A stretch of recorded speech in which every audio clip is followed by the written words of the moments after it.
Hello guys academy channel में स्वागत है दोस्तों। आज का जो मैं टॉपिक लेके आ रहा हूँ वो आपको काफ़ी विवादास्पद लग सकता है, लेकिन सिविल सेवा की तैयारी के लिए और सामान्य एक जिज्ञासु के लिए ये बिंदु भी बहुत इंपॉर्टेंट है। वो मुद्दा है पाकिस्तान में हिंदू मंदिर पर हमला या हिंदुओं की स्थिति एक बिंदु था, लेकिन उसके बाद फिर बांग्लादेश में एक घटना घटी और वहाँ के 4-5 हिंदू मंदिरों को तोड़ा गया और मूर्तियों को नष्ट किया गया। और उसके साथ साथ जम्मू कश्मीर में भी जो हिंदुओं की स्थिति है, और उसके साथ में पाकिस्तान में एक घटना और आज घटी जिसमें एक 8 साल के हिंदू बच्चे ने मस्जिद की के अंदर बिछी दरी पर उसने सुसु कर दी थी। 7-8 साल का बच्चा है और उसकी वजह से उसे ईस्ट नंदा कानून का सामना करना पड़ा और 7 दिन वो जेल में रहा है। अगर ईस्ट नंदा उसके ऊपर सिद्ध हो जाती है तो कहीं उसको फांसी भी ना दे दी जाए, क्योंकि पाकिस्तान में ईस्ट नंदा कानून यानी ईश्वर की, अल्लाह की मर्जी के विपरीत कुछ बोलने पर, अल्लाह के खिलाफ कुछ बोलने पर जो है मृत्युदंड का प्रावधान है। तो दोस्तों, क्योंकि कुछ लोग ये कह सकते हैं कि बांग्लादेश से हमको क्या लेना है, पाकिस्तान से हमको क्या लेना है, तो क्या जम्मू कश्मीर से भी नहीं लेना है? बांग्लादेश और पाकिस्तान अलग नहीं थे, कभी ये भारत का हिस्सा थे।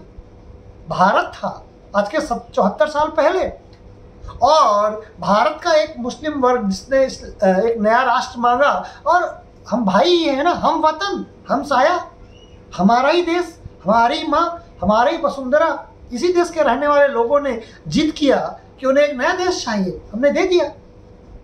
उन्हें एक नई विचारधारा के हिसाब से जिएंगे, हमने कहा ओके, आप उस विचारधारा के अनुसार जी लीजिए। लेकिन उसके बाद हुआ क्या? उसके बाद हुआ कि जो वहाँ की माइनॉरिटीज़ हैं वो 14% माइनॉरिटी थी पाकिस्तान में, हिंदू के रूप में माइनॉरिटी थी पाकिस्तान में, और वो 2 या 1%, कहीं 1% मिलता है, कहीं 2% मिलता है डाटा। जो ऑफिशियल डाटा है 2 से 2.5% का है, जो अनऑफिशियल डाटा है वो सिर्फ 1% हिंदू माइनॉरिटी की बात करता है। टोटल माइनॉरिटी शायद 2 या 2.5% है। और बांग्लादेश की भी यही स्थिति है। जिस बांग्लादेश का निर्माण भारत के सहयोग से हुआ, वो बांग्लादेश भी अपने देश की माइनॉरिटी को नहीं संभाल पा रहा है। तो मुझे लगा इस पर एक टॉपिक बनाने की जरूरत है। तथा भारत में भी जम्मू कश्मीर में एकमात्र मुस्लिम मेजोरिटी राज्य जम्मू कश्मीर, और वहाँ पर भी 1992 में जो हिंदुओं को वहाँ से मार कर भगाया गया और ये कहा गया कि प्रॉपर्टी और औरत उन्हें छोड़ दीजिए और अपनी जान बचाइए। यानी अगर अपनी जान बचानी है तो अपनी माँ बहन को छोड़कर, अपनी प्रॉपर्टी और अपने मकानों को छोड़कर भाग जाइए। ये सच है। इस घटना से, इतिहास से हम बच नहीं सकते। अगर इस्लाम ने कुछ गड़बड़ किया है या हिंदू धर्म ने कुछ गड़बड़ किया है या किसी ने भी गड़बड़ किया है तो वो इस इतिहास का एक हिस्सा बन जाता है। लेकिन इसका कदापि मतलब नहीं है कि इसकी वजह से हम एक धर्म से या इस्लाम से नफरत करने लगे। इस्लाम या कोई भी धर्म किसी को बैर करना नहीं सिखा सकता। कम से कम आदर्श रूप में इस बात को तो हमें स्वीकार करना होगा। पर वास्तव में क्या होता है? पाकिस्तान बनता है एक जिद की वजह से। हम भाई भाई होते हैं और एक भाई ने जिद किया और देश का बंटवारा कर लिया, और उसके बाद वहाँ की जो प्रमुख बने, जैसे भारत में राष्ट्रपिता महात्मा गांधी है, वैसे ही पाकिस्तान के प्रमुख कायदे आजम हैं।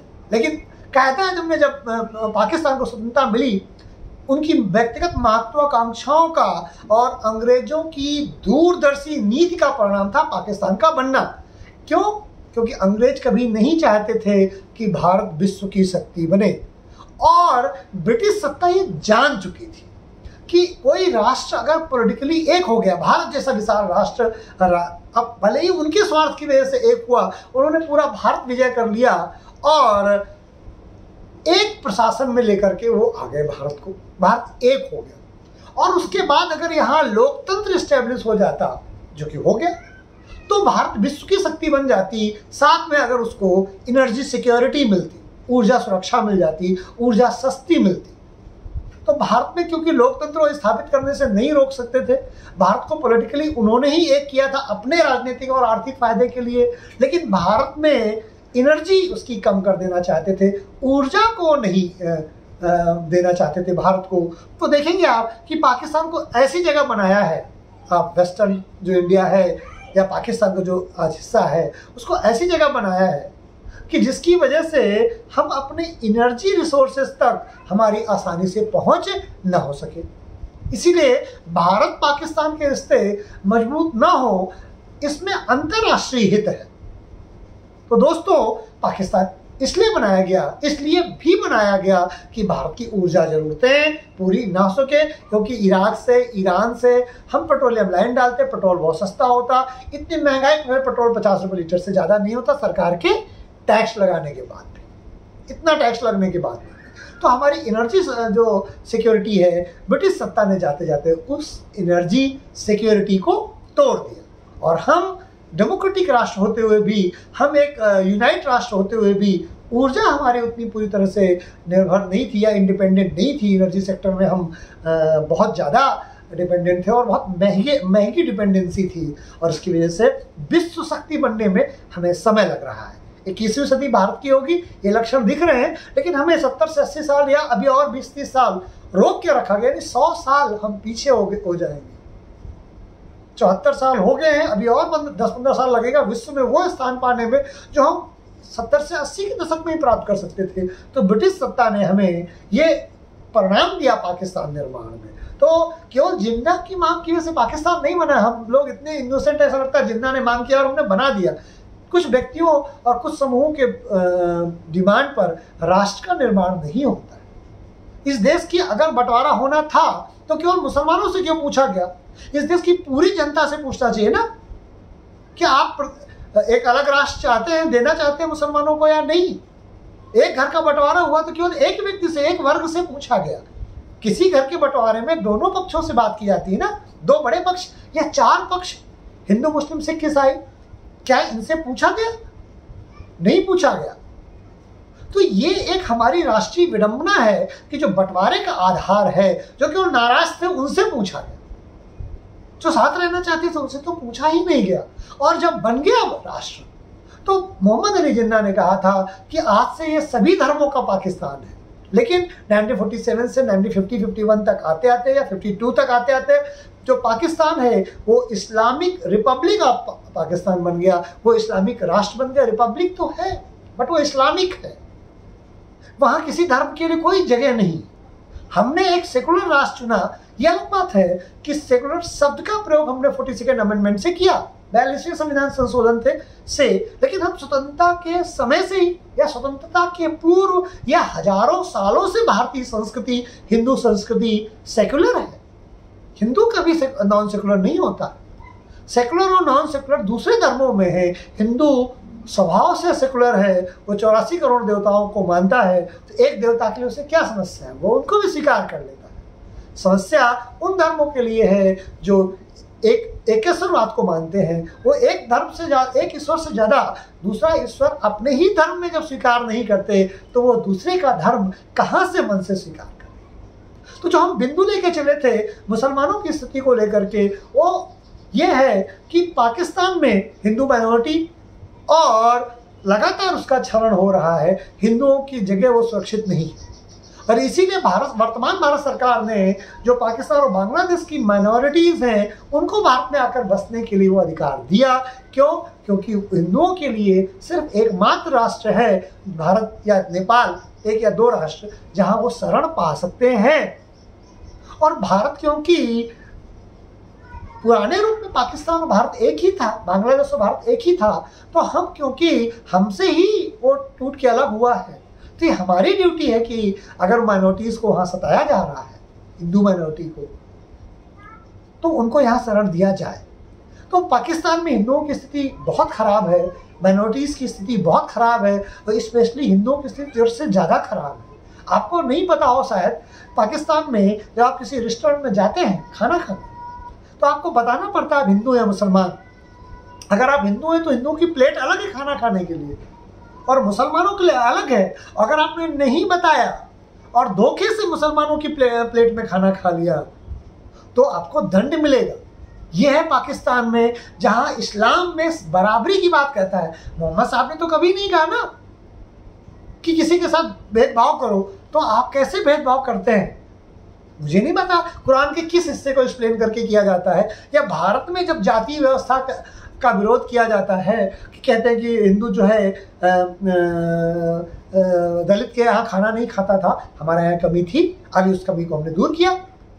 लेकिन क्या भारत में सार्वजनिक जगहों पर ऐसा है कि हिंदू खाना खा सकता है, क्षत्रिय खाना खा सकता है, वैश्य नहीं, शूद्र नहीं?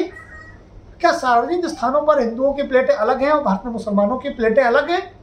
हम कल्पना नहीं कर सकते ऐसे राष्ट्र की। पाकिस्तान ने ऐसा राष्ट्र बनाया, इसी वजह से वो इस्लामिक राष्ट्र का प्रतिनिधित्व कर सकता है, लेकिन क्या वो विकास का प्रतिनिधित्व कर सकता है? क्या वो दुनिया का प्रतिनिधित्व कर सकता है? तो दोस्तों, पाकिस्तान में हिंदुओं की स्थिति बहुत खराब है। मैंने 2 हिंदुओं से बताया, एक मंदिर पाकिस्तान ने कहा कि दुनिया को हम सेकुलर छवि दिखाएंगे, 2 मंदिरों की बात है, तो पाकिस्तान ने कहा कि चलो हम एक मंदिर बनवा देते हैं और वहाँ के कट्टरपंथी मुसलमानों की वजह से या वहाँ के मुसलमानों की वजह से अगर मैं कहूँ तो वो मंदिर का जो दबाव है उसे सरकार को झुकना पड़ा और पैसा मना करना पड़ा। फिर एक जो मंदिर बना था उसे तोड़ दिया गया। अभी फिर एक बच्चे ने, 8 साल का बच्चा है, मस्जिद के बाहर जो बाउंड्री वाल उसमें जो दरी रखी थी उसने सुसु कर दी, तो उसके ऊपर इस दंगा कानून चला, वो 7 दिन जेल में रहा और पता नहीं आगे उसके साथ क्या उसे भी मृत्युदंड दिया जाएगा, पता नहीं। चलिए, इसके बाद आते हैं बांग्लादेश। बांग्लादेश की तुलना में अपेक्षाकृत कम कट्टर राष्ट्र है, लेकिन जैसे जैसे आप आगे बढ़ते जा रहे हैं बांग्लादेश में भी कट्टरता बढ़ती जा रही। वहाँ भी हिंदू और माइनॉरिटी, खासकर हिंदू माइनॉरिटी सबसे ज़्यादा सुरक्षित है। वहाँ पर अभी एक घटना हुई है, आज के न्यूज़पेपर में है, इसीलिए मैंने लगा कि मुझे विश्लेषण करना चाहिए कि वहाँ का एक हिंदू समाज अपनी आरती लेकर के रोड से जा रहा था। रोड में एक मस्जिद भी थी। जब वो मस्जिद के आगे से आरती करते हुए या भजन करते हुए निकले तो इस बात में इस्लाम खतरे में आ गया और उन्होंने मंदिरों पर 4 मंदिरों को नष्ट किया। आज की हिंदुस्तान और दैनिक जागरण के फ्रंट में पेज न्यूज़ पर है। तो ब्यूरोक्रेसी की तैयारी करने के लिए आप इस बात से नहीं बच सकते हैं। मान लीजिए आपका 2 महीने 4 महीने बाद इंटरव्यू है तो आपको इस प्रश्न का उत्तर सामना करना ही पड़ेगा।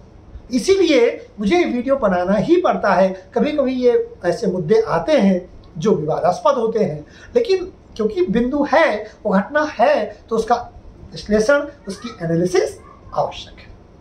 उम्मीद है कि मेरी भावना आप समझ पाए होंगे। मुझे इस वीडियो को बनाने में खुद संकोच हो रहा था, लेकिन क्योंकि घटना घट रही है और हमारे पड़ोसियों में घट रही है, जो कि हमारा ही एक वसुंधरा का हिस्सा था, तो वहाँ जो भी घट रहा है उस घटने के एनालिसिस से हम बच नहीं सकते हैं। हम कुछ भी बदल सकते हैं, अपने पड़ोसी नहीं बदल सकते। स्वर्गीय भारत के प्रधानमंत्री श्री अटल बिहारी वाजपेयी ने बात कही। तो हम पड़ोसियों के घर में जो हो रहा है उसको एनालाइज तो करेंगे, हमारे लिए बहुत इंपॉर्टेंट हो जाता है। फिर आते हैं जम्मू कश्मीर में। जम्मू कश्मीर एकमात्र मुस्लिम मेजोरिटी राष्ट्र है, राज्य है, राष्ट्र नहीं राज्य। और उस राज्य में 1992 में क्या किया गया? 3.5 से 4 लाख हिंदुओं को जबरन उनके घर से, उनकी प्रॉपर्टी से निकाल दिया गया। हिंदू महिलाओं का बलात्कार किया गया। ये है मेजोरिटी मुस्लिम का उस राज्य की माइनॉरिटी हिंदू के साथ किया गया व्यवहार। यानी अगर आप देखते हैं पाकिस्तान में अगर इस्लाम मेजोरिटी में है, मुसलमान मेजोरिटी में है, तो हिंदू वहाँ या माइनॉरिटी असुरक्षित है। बांग्लादेश में मुसलमान मेजोरिटी में है तो भी वहाँ का हिंदू या माइनॉरिटी असुरक्षित है। और भारत के किसी एक राज्य में अगर मुसलमान मेजोरिटी में है तो वहाँ का माइनॉरिटी हिंदू असुरक्षित है। 370 हटने के बाद, 35 में हटने के बाद, राष्ट्रवादी सरकार होने के बाद, या मैं यूं कहूं कि हिंदुओं के हितों का संरक्षण करने वाली सरकार होने के बाद में भी अभी भारत की सरकार हिंदुओं को कश्मीर को में बसा नहीं पाई। उन हिंदुओं को जिनका वो हजारों साल से घर था, जिनके पुरखे उस धरा पे, उस वसुंधरा पे हजारों साल से रहते थे। तो दोस्तों, इसका निष्कर्ष मैं आप पर छोड़ता हूं कि आप इसका क्या निष्कर्ष निकालेंगे। मैंने 3 बातें जो अभी आज के न्यूज़पेपर में हैं, मैंने उनका एनालिसिस किया है। अंतिम एनालिसिस मैं आप पर छोड़ता हूं कि इन घटनाक्रमों से क्या आप सबक लेते हैं या क्या सबक हमें लेना चाहिए।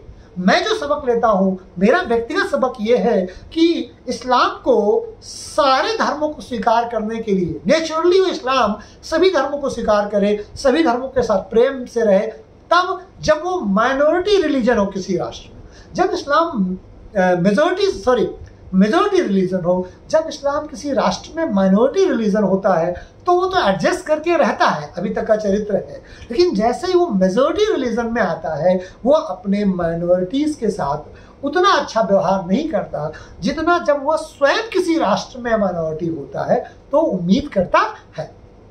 जर्मनी, फ्रांस इसके उदाहरण है। फ्रांस में मुसलमान 9 लाख हैं और फ्रांस ने सीरिया जैसे राष्ट्रों से शरण में रखा उन्हें, और वो जैसे जैसे संख्या में बढ़ते गए वहां पर वो अपनी शर्तें थोपते गए। तो दूसरे की संस्कृति पर आप और दबाव बनाते हैं, ये गलत है। हमें जैसे जब इस्लाम जहां माइनॉरिटी में होता है उसे जैसे अधिकार प्राप्त हैं, मेरे लिए वो दिवा स्वप्न है शायद, या मैं उस दिन का इंतजार कर रहा हूं कि जहां जहां इस्लाम मेजॉरिटी में है वहां माइनॉरिटी को उतना सम्मान मिले। न केवल उस राष्ट्र में बल्कि भारत जैसे राष्ट्र में भी।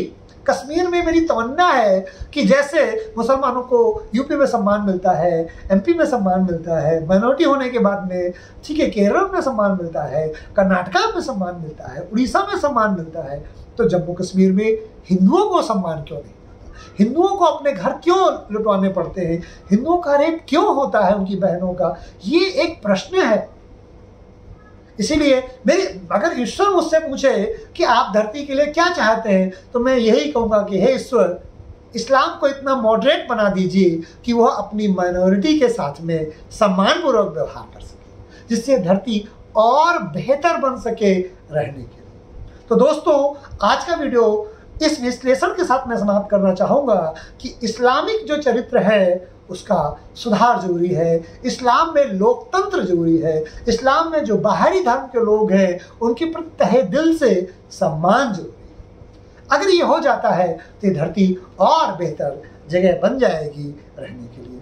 और अगर आईएएस में क्वेश्चन पूछा जाता है कि इन घटनाओं को लेकर के आप क्या कहना चाहेंगे, तो मुझे लगता है आप यही कह सकते हैं वैसे तो कि पाकिस्तान और बांग्लादेश का इंटरनल मैटर है कि अपने माइनॉरिटी के साथ क्या करते हैं, बट पड़ोसी होने के नाते हम ये प्रयास करेंगे, क्योंकि उनके पुरखे हमारे पुरखे एक डीएनए है कि उस देश की माइनॉरिटीज़ के साथ कोई अत्याचार वहाँ की मेजॉरिटी, वहाँ की मुस्लिम मेजॉरिटी ना कर सके। दोस्तों, उम्मीद है कि मेरी भावनाएं और मेरी फीलिंग्स है तो आप वीडियो को समझ पाए होंगे। कोई भी व्यक्ति इसको इस तरह से न ले कि मैंने इसमें इस्लाम की कोई बुराई की है। मैंने सिर्फ ये बताया है कि इस्लाम का जब वो मेजॉरिटी में चरित्र होता है तो अलग होता है, और जब माइनॉरिटी में उसका चरित्र होता है तो अलग होता है। तो इस दोहरे चरित्र से इस्लाम को हमें बाहर लाना होगा। उसमें न केवल मुस्लिम भाइयों को, बाकी धरती के सारे लोगों को, सारे बौद्धिक लोगों को मिलकर के ये प्रयास करना होगा। दोस्तों, उम्मीद है कि मेरी बात आपको समझ में आ गई होगी और मैं अपनी वार्ता को, अपनी वाणी को यहीं से विराम देता हूँ। नमस्कार, जय हिंद, जय भारत।